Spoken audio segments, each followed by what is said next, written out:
दिनांक 23 ऑक्टोबर 2025 अतिशय स्नेह पूर्ण असा हा दिवस आहे।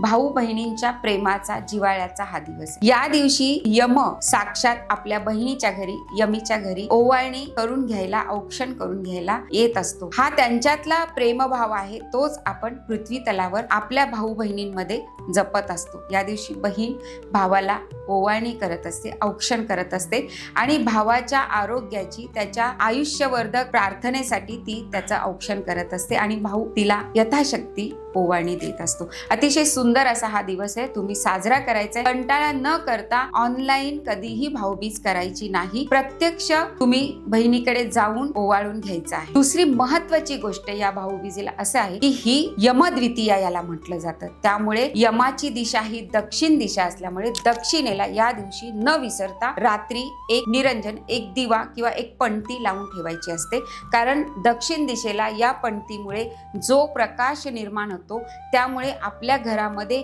ज्या घटना घडायच्या असतात, अकस्मात घटना घडतात, आकस्मिक आलेले मृत्यू, अपघाती आलेले मृत्यू, आत्महत्या, या सगळ्या गोष्टींपासून आपल्या घरातल्या सगळ्या मंडळींची सुरक्षा होत असते। त्यामुळे नैसर्गिक मृत्यू येण्यासाठी, आकस्मिक किंवा आत्महत्या किंवा अपघाती मृत्यू न येण्यासाठी, टाळण्यासाठी या दिवशी दक्षिण दिशेला अवश्य दिवा लावायचा। जय गजानन।